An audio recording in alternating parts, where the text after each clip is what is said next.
নমস্কাৰ। আজি হঠাৎ মই নেমকেয়াৰত মনে মনে সোমাইছিলোঁ। আচলতে আজি 4 দিন আগতে ডক্টৰ অমৃতাংশুৰ গাইডেন্সত মই লিভাৰ ডিচাৰ্জ হোৱা বুলি কৈছিলে ডক্টৰে দিল্লীত। কিন্তু মই ভাবিলোঁ যে বাহিৰত থকাতকৈ মই গুৱাহাটীতে যাওঁ, বাকী ৰিজাল্ট বেলেগ কথা।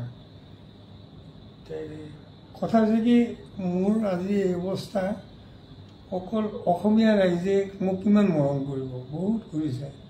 আজি হঠাৎ শুনা পালোঁ মোৰ কোনোবাই পোষ্ট দিছে, হয়ো মোৰ চিৰিয়াছ লিভাৰ ডিচাৰ্জিঙৰ ফালে গৈ আছিল।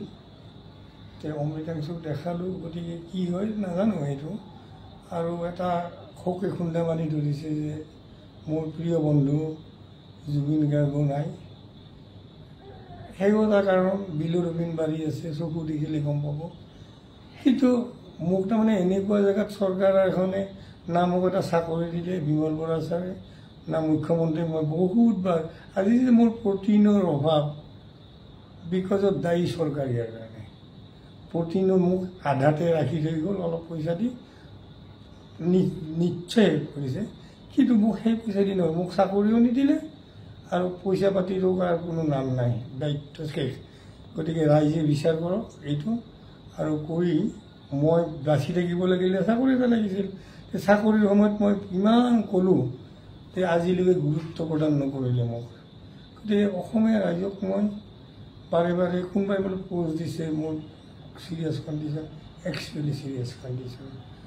গতিকে সেই ক্ষেত্ৰত অসমীয়া ৰাইজৰ কোনো হেৰি নাই, ইয়াতে দুখ নাই।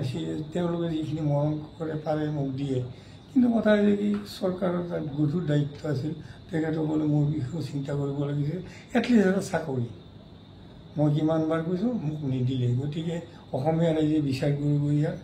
আৰু সেই দলৰে মানুহ মই, কিন্তু মোৰ বিষয়ে কোনো নাম নাই, কোনো কথা নাই। মোক এৰিলে, পংকজ শৰ্মা গ'ল, মোৰ মৰমৰ জুবিনটো গুচি গ'ল, হিয়াৰামটো, আৰু এতিয়া মোৰ লাগিছে হাহাকাৰ। গতিকে ৰাইজে ইয়াৰ সঠিক চৰকাৰক কওক। মোৰ কথাটো নুশুনিবও। গতিকে ৰাইজে ইয়াৰ দায়িত্ব লওক। নমস্কাৰ। আজি হঠাৎ মই নেমকেয়াৰত মনে মনে সোমাইছিলোঁ। আচলতে আজি 4 দিন আগতে ডক্টৰ অমৃতাংশুৰ গাইডেন্সত মই লিভাৰ ডিচাৰ্জ হোৱা বুলি কৈছিলে ডক্টৰে দিল্লীত। কিন্তু মই ভাবিলোঁ যে বাহিৰত থকাতকৈ মই গুৱাহাটীতে যাওঁ, বাকী ৰিজাল্ট বেলেগ কথা। কথা হৈছে কি, মোৰ আজি এই অৱস্থা অকল অসমীয়া ৰাইজে মোক কিমান মৰম কৰিব, বহুত কৰিছে।